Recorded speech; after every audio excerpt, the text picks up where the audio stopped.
For 300 years, humanity had been the quiet neighbor of the galaxy. They came to the stars with smiles on their faces and hope in their hearts. When the great galactic Concord opened its doors to Earth in the year 2247, humans accepted their place as a young species. They were polite. They were eager to learn. They followed every rule and respected every tradition. The older species looked at them and saw nothing special. Just another primitive race crawling out of their little planet, trying to find a place among the stars. Admiral Daniel Harper stood on the bridge of his starship, the Resolute. His hands gripped the metal railing so tight that his knuckles turned white. Through the massive window before him, he could see the ruins of New Geneva Colony. The planet had been beautiful once.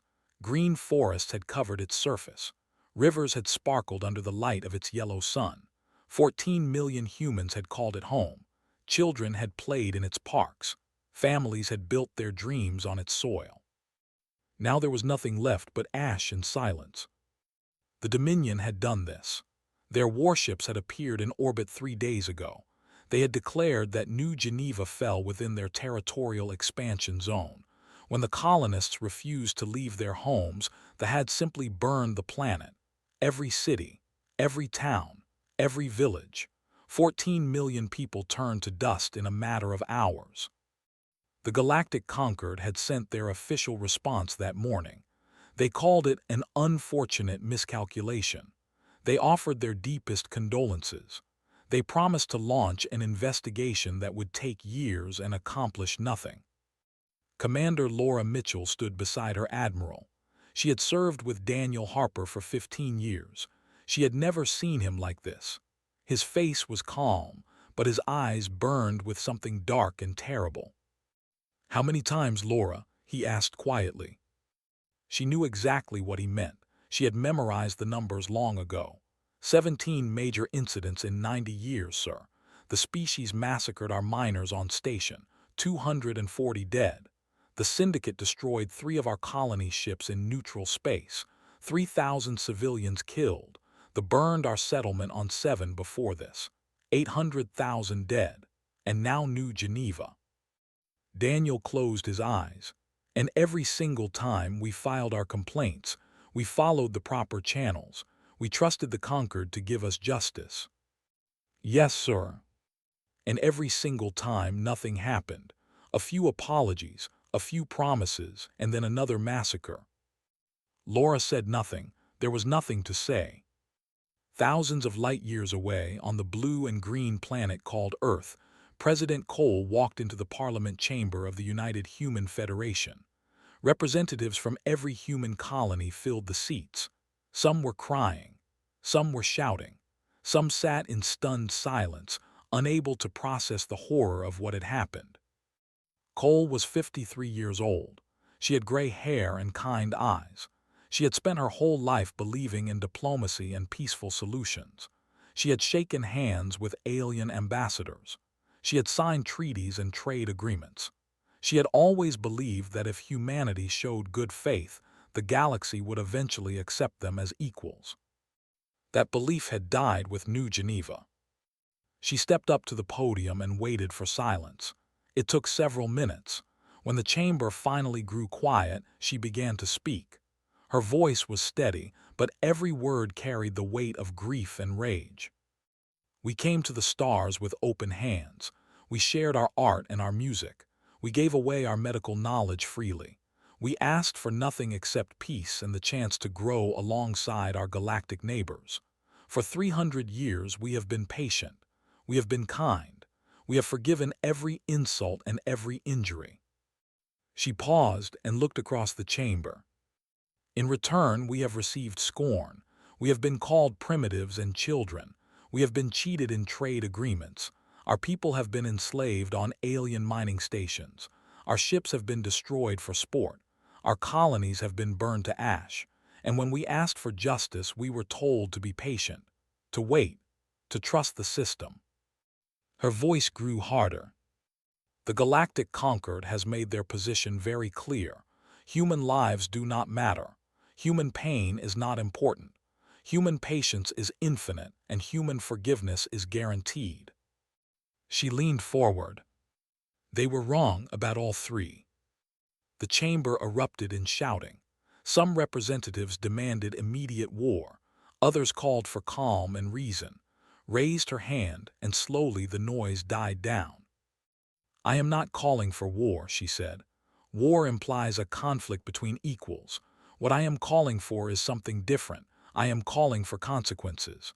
For 300 years, the galaxy has believed that humanity is weak, that we are soft, that we can be pushed and abused without any response. Today, that belief ends." She turned to her Secretary of Defense, a tall man named Christopher. He nodded once and pressed a button on his console. "Effective immediately," continued, "all human ambassadors are being recalled from every alien world. All trade agreements are suspended. All cultural exchanges are canceled. Humanity is withdrawing from galactic society." Gasps filled the chamber. But that is not all. While we have been playing the role of the peaceful newcomers, we have also been preparing, quietly, carefully. For 300 years, we have hidden our true capabilities. We let the galaxy believe we were technologically inferior. We let them think our military was weak. We did this because we hoped we would never need to reveal the truth. Her eyes hardened. That hope is dead now, buried with 14 million of our people on New Geneva. That night, a single encrypted message was sent to every human ship, station, and colony in the galaxy. It contained only 3 words: Protocol Omega active. On 100 different worlds, human ambassadors quietly packed their bags and boarded ships heading home. In hidden shipyards buried in asteroid fields and hidden in the clouds of gas giants, workers received new orders. Factories that had been running at 10% capacity suddenly roared to life. The alien species of the galaxy barely noticed any of this. They laughed about the human withdrawal at their dinner parties. They made jokes about crying primitives. The syndicate calculated how much money they would make now that human competition was removed from the market. None of them understood what was happening. None of them could imagine what was coming. For 300 years, humanity had absorbed every blow and smiled through every insult. The galaxy had mistaken this patience for weakness. They were about to learn how wrong they were. 6 months passed after the destruction of New Geneva. In that time, humanity became a ghost. Human trade ships stopped arriving at alien ports. The merchants who had once filled the markets of 100 worlds with Earth goods simply vanished. The music that aliens had grown to love, the films they had secretly watched, the art they had pretended to ignore but quietly admired, all of it stopped coming. At first, nobody cared. The Dominions celebrated their easy victory. High Chancellor threw a grand feast to honor the commanders who had burned New Geneva. He stood before his generals and raised a glass of expensive wine. "The humans have finally learned their place," he announced with a cruel smile. "They have crawled back to their little corner of the galaxy to lick their wounds. Give them a decade and they will come back, begging for scraps as they always do." His generals laughed and cheered. None of them noticed the quiet fear in the eyes of their intelligence officers. The syndicate was more concerned about profits than politics. Their leader, a fat and greedy creature named Syndicate Lord, called an emergency meeting when he realized that human products had disappeared from the market. "Find out what happened to the human traders," he ordered. "Their coffee and chocolate were bringing us excellent profits." His agents searched but found nothing. Every human they tried to contact had already left. Every human business had closed its doors. It was as if an entire species had simply decided to stop existing. Ambassador Alva was the first to bring the matter before the Galactic Concord. He stood in the great council chamber, his 4 arms waving with agitation. "Where are the humans?" he demanded. "Their absence is becoming a problem. Our economies relied on their trade goods. Our entertainment industries used their content. This silence is unacceptable." High Chancellor waved a dismissive hand. "They are sulking, nothing more. Humans are emotional creatures. They cry easily and hold grudges, but they are also weak. They need us more than we need them. Soon enough, hunger and poverty will drive them back to us. But not everyone in the chamber was so confident. The ambassador, a wise and ancient being named Elder, spoke up. I have studied humans for many decades. They are not what they appear to be. Their history is filled with stories of patience followed by terrible violence. They destroyed themselves with weapons of unimaginable power long before they reached the stars. They rebuilt their world from the ashes of nuclear fire. Perhaps we should not assume we know what they are planning. Laughed. You give them too much credit, Elder. They are primitives, nothing more. Elder said nothing else, but his eyes were troubled. Far away from the politics and gossip of the conquered, humanity was hard at work. In a massive underground facility on Mars, Commander Price addressed the largest gathering of military officers in human history. The room was filled with admirals, generals, captains, and commanders from every branch of the United Human Federation Armed Forces. For 3 centuries, we have hidden our true strength. When we first encountered alien life, we made a choice. We decided to appear weak. We showed them only a fraction of our technology. We kept our best weapons in storage.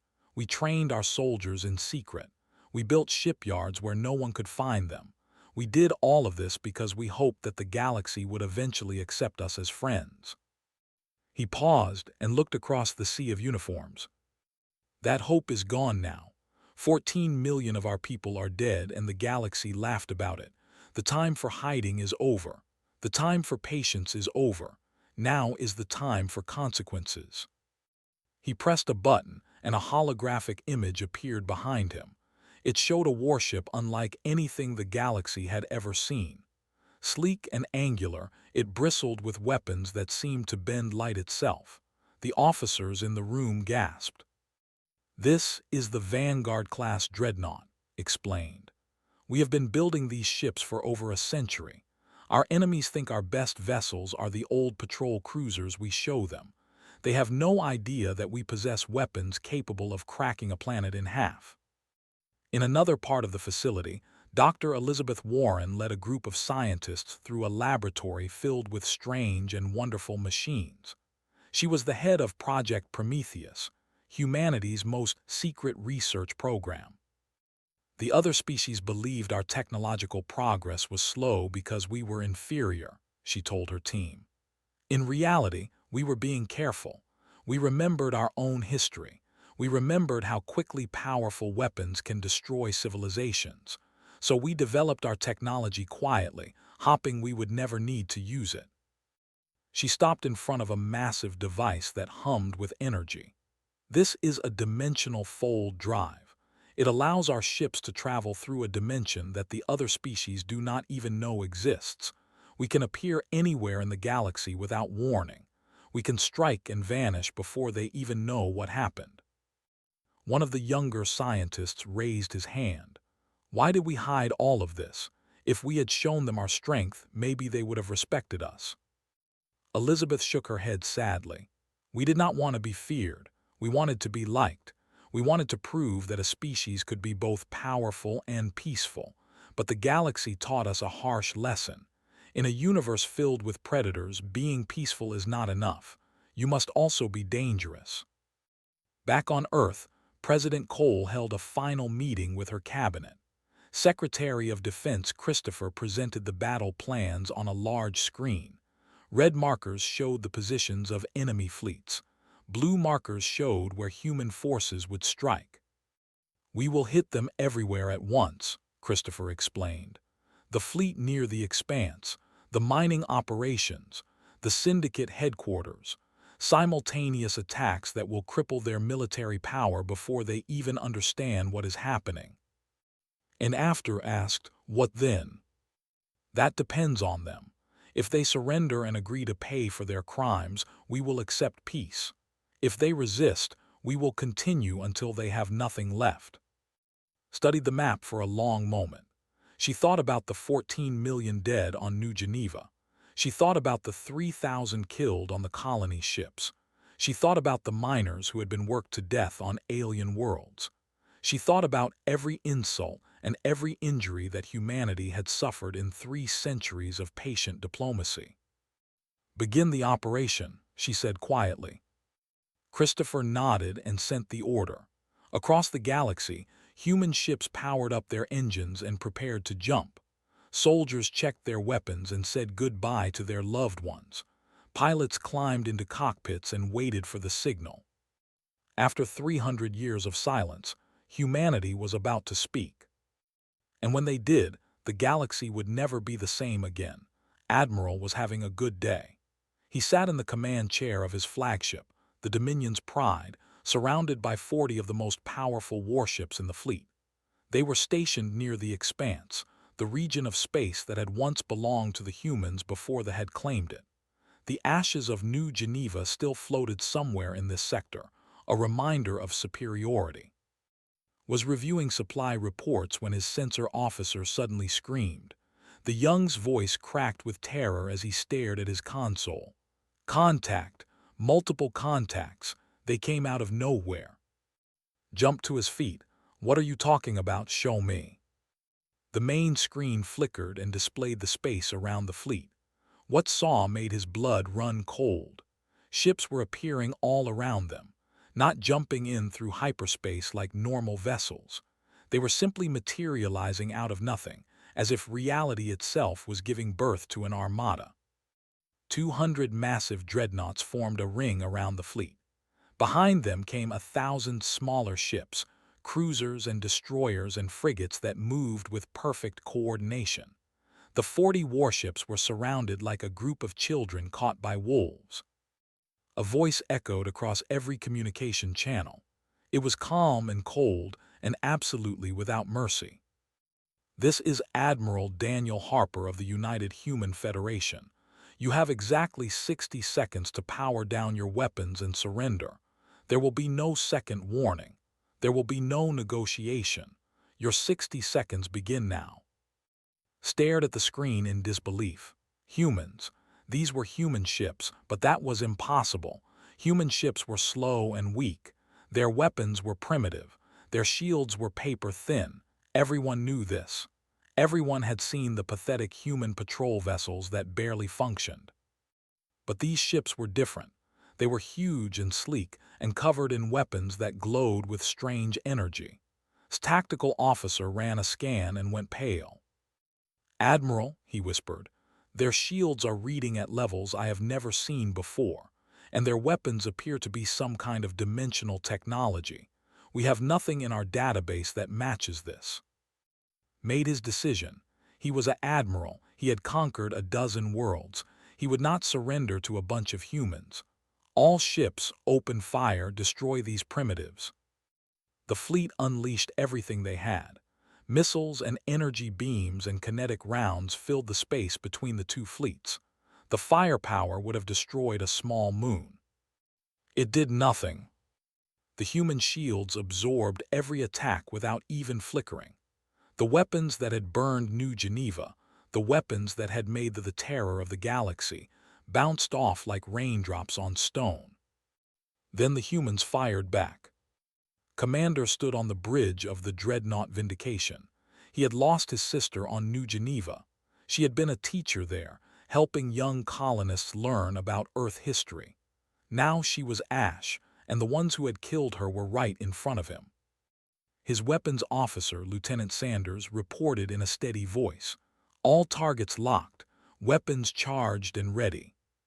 "Fire," said. The Vindication's main gun spoke. A beam of pure white energy, brighter than a star, lanced across space and struck the Dominion's Pride. The flagship did not explode. It simply ceased to exist. One moment it was there, and the next there was nothing but scattered atoms. Across the battlefield, the same scene repeated again and again. Human weapons tore through shields like they were made of paper. Ships tried to flee, but the human vessels moved faster than anything they had ever seen. In 4 minutes, 38 warships were reduced to debris. Only 2 survived, deliberately spared so they could carry news of the massacre back to their people. Admiral Daniel Harper watched the last of the ships limp away. He felt no joy, only a cold satisfaction that justice had finally begun. "Send the signal," he ordered. "Begin all secondary operations." Across the galaxy, humanity struck as one. On a distant moon that had built their greatest mining operation, 10,000 humans had been brought there as slaves, worked until they died, and then replaced with fresh prisoners. The overseer, a brutal creature named Or, was eating his dinner when the alarms began to wail. Human descended from the sky like falling stars. Marines in powered armor hit the ground running. They moved through the mining complex with terrible efficiency, killing every soldier they found. Or tried to hide in his command center, but the humans found him. Captain kicked down the door and pointed his rifle at the overseer's head. 10,000 humans died in this place. Do you remember any of their names?" Or tried to speak, but his voice would not work. "I do," said. "I remember all of them." The syndicate thought they were safe. Their headquarters was a fortress built into an asteroid, protected by shields and weapons and thousands of guards. They had laughed about the humans just yesterday. They had made jokes about how easy it was to destroy human ships. They were not laughing now. Captain Cole led the assault team that breached the fortress walls. She was young, only 28, but she had trained for this mission her entire adult life. Her grandfather had died on one of the colony ships that they had destroyed. The syndicate guards fought hard, but they were not prepared for what they faced. Human soldiers moved faster and hit harder than anything they had ever encountered. The battle for the fortress lasted 3 hours. When it ended, the military was broken. Stood before the syndicate lords, who cowered in their council chamber. Fat and frightened, they begged for mercy and offered bribes. "You killed 3,000 humans on those colony ships," said quietly. "You laughed about it in this very room. You made jokes about how easily humans die." She stepped closer, and the syndicate lords shrank back in terror. "We do not die easily, but you are about to learn that we kill very well when we need to." By the time the sun rose on Earth, the first phase of the operation was complete. The fleet was destroyed. The mining operations were liberated. The syndicate was shattered. Humanity had struck with a speed and power that the galaxy had never seen before. And this was only the beginning. President Cole received the reports in her office. She read them carefully, noting the casualties on both sides. Human losses were minimal. Enemy losses were catastrophic. "They understand now," she said quietly. "They understand what we are capable of." Christopher nodded. "The question is whether they will surrender or keep fighting." Looked out her window at the night sky. Somewhere out there, alien species were learning a lesson they would never forget. "That is their choice to make," she said. "We have made ours." The great council chamber of the Galactic Concord had never seen a day like this. For 1,000 years, this room had been a place of order and tradition. The powerful species sat in their high seats and made decisions that shaped the lives of trillions. They argued and negotiated and sometimes threatened, but always with the confidence that came from knowing they ruled the galaxy. That confidence was gone now. The chamber was filled with chaos. Ambassadors shouted at each other. Military officers rushed in and out with terrible news. The massive screens on the walls showed images of destroyed fleets and burning installations. The section of the chamber was nearly empty, their representatives too ashamed to show their faces after the annihilation of their fleet. High Chancellor stood at the central podium, trying to restore order. But his voice was shaking, and everyone could see the fear in his eyes. "The humans have destroyed 60% of our fleet," he announced, as if the others did not already know. "They have occupied Prime. They are begging for peace. This is an act of war against the entire Concord." Ambassador Al of the Syndicate rose from his seat, his 4 arms trembling with rage and terror. "Where are the human representatives? We demand to speak with them. They cannot simply attack us without consequences."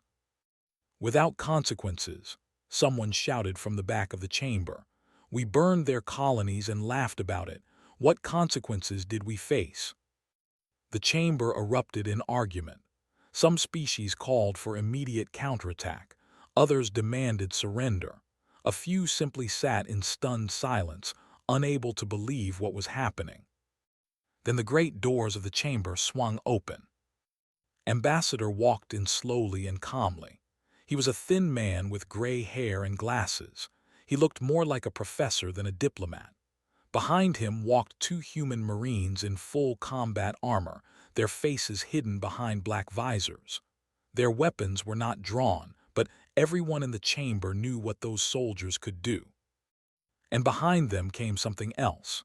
A holographic projection, 10 meters tall, showing the image of President Cole.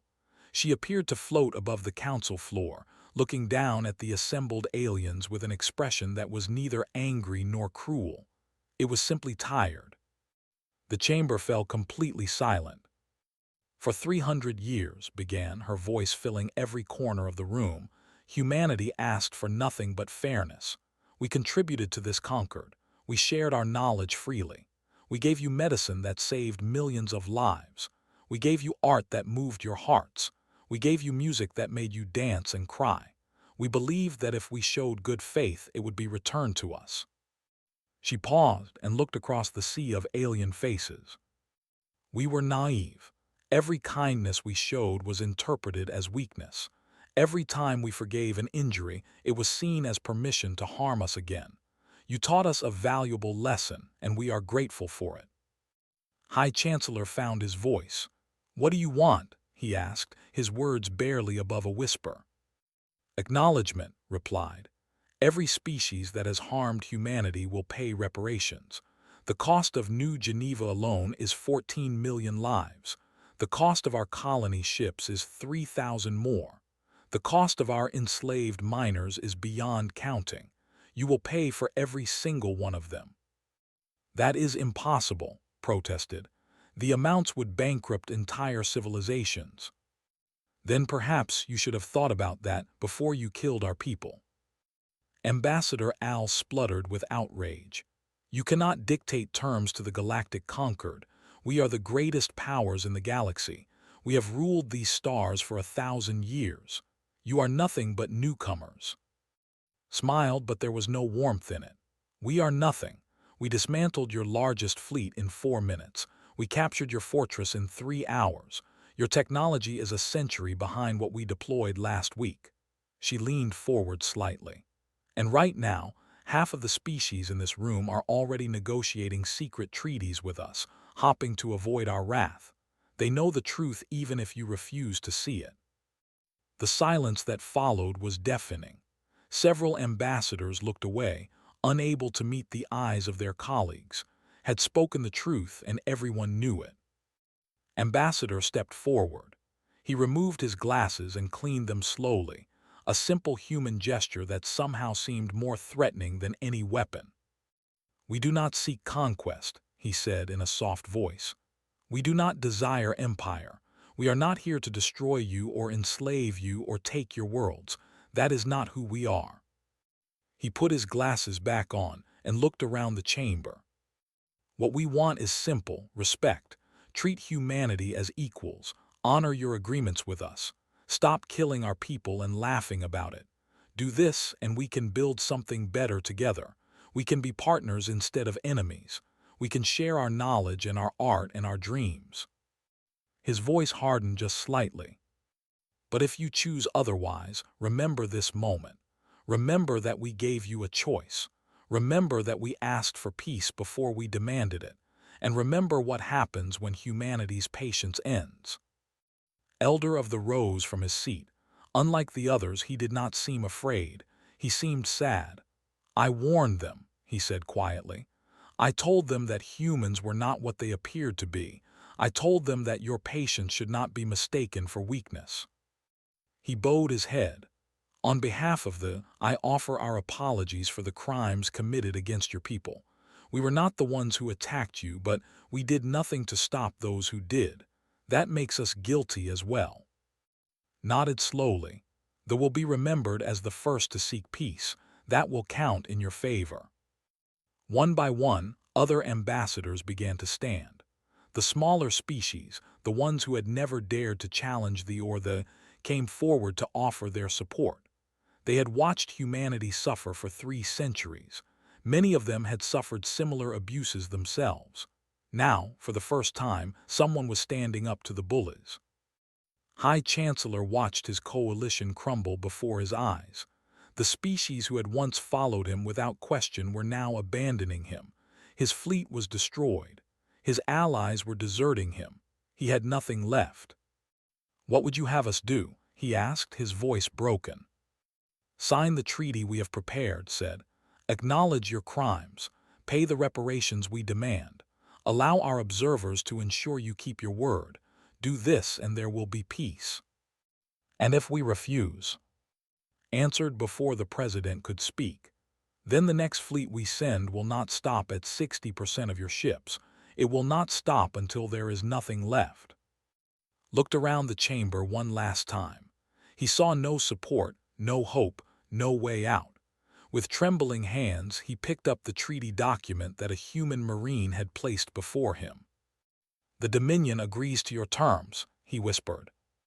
It was not a victory celebration that night. Humanity did not dance in the streets or fire weapons into the air. Instead, there was a quiet sense of satisfaction. Justice had been done. The dead had been honored, and the galaxy had learned a lesson it would never forget. President Cole stood alone in her office, looking at the signed treaty on her desk. 14 million names ran through her mind. She had not saved them. She could not bring them back, but she had made sure their deaths meant something. "Never again," she whispered to the empty room. "Never again." 1 year had passed since the day that became known as the Reckoning. The galaxy was a different place now. The old powers that had ruled through fear and cruelty were broken. New alliances were forming. New possibilities were emerging. And at the center of it all stood humanity, no longer the quiet newcomer but the species that had changed everything. Admiral Daniel Harper stood on the observation deck of Unity Station, a massive human installation that floated at the heart of conquered space. Through the great windows, he could see ships from a dozen different species coming and going. Trade vessels and diplomatic shuttles and scientific expeditions all passed through these halls. A year ago, such a sight would have been impossible. Commander Laura Mitchell joined him, carrying 2 cups of coffee. She handed one to her old friend and stood beside him in comfortable silence. "Do you think they will ever truly trust us?" she asked after a while. Daniel considered the question carefully. Trust is a big word. It takes generations to build and moments to destroy. What we did was necessary, but it was also terrifying. We showed the galaxy that we are capable of incredible violence when pushed too far. He took a sip of his coffee. "But respect is a good foundation. They respect us now. They know that we will not be abused without consequence, and perhaps in time that respect will grow into something more." On the once proud Dominion was slowly rebuilding. High Chancellor had been removed from power, replaced by a council that understood the need for change. The reparations they paid were heavy, but they paid them without complaint. Every month, credits flowed from accounts to funds that supported the families of New Geneva's victims. Every month, they were reminded of the price of their arrogance. Some still harbored anger. Some dreamed of revenge. But their leaders knew better. They had seen what human weapons could do. They had watched their greatest fleet vanish in 4 minutes. The fire of vengeance burned in some hearts, but the cold reality of power kept it contained. The syndicate no longer existed. Its leaders had been put on trial before a joint human-alien court. The evidence against them was overwhelming. Video recordings showed them laughing as they gave the order to destroy the colony ships. Financial records proved they had profited from human slavery for decades. One by one, they were found guilty and sentenced to life imprisonment. Some said the punishments were too harsh. Others said they were not harsh enough. But most agreed that justice, imperfect as it was, had been served. The species had chosen a different path. After their mining operations were liberated, they had entered into deep negotiations with humanity. They offered something that surprised everyone, a full and genuine apology. Not the empty words that the conquered had offered after New Geneva, but a real acknowledgement of guilt. Elder, the new leader of the, traveled to Earth personally to deliver this apology. He stood before the Parliament of the United Human Federation and spoke for 3 hours about the crimes his people had committed. He named every human who had died in their minds. He described the conditions they had suffered. He wept openly as he begged for forgiveness. It was not enough to erase the past. Nothing could do that, but it was a beginning. President Cole completed her term and chose not to run for re-election. She had done what she set out to do. The galaxy knew that humanity could not be pushed around. Treaties guaranteed the safety of human colonies. Trade agreements ensured fair treatment for human merchants. The days of exploitation were over. On her last day in office, she gave a final address to the Federation. "We did not want this conflict," she said. "We did not choose to become warriors. For 300 years we tried everything else. We offered friendship and received contempt. We showed mercy and received murder.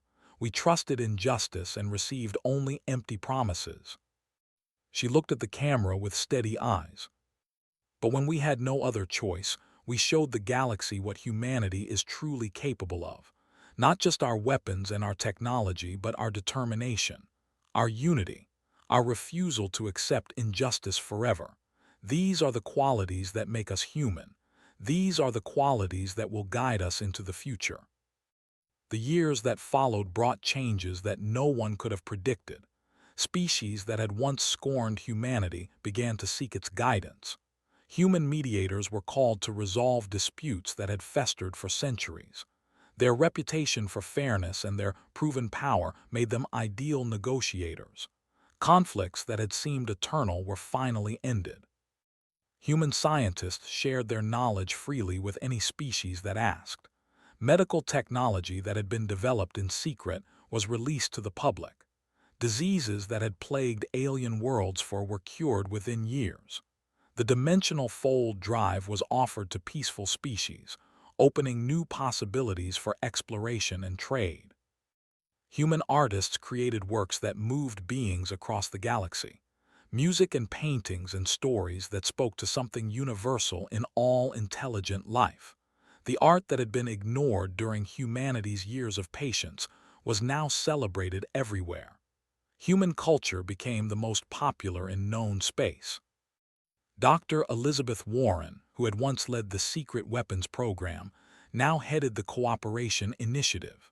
She traveled from world to world, building bridges between species that had never trusted each other. Her work saved more lives than her weapons ever took. "Humanity's greatest strength," she wrote in a paper that was translated into 100 languages, "was never our technology or our military.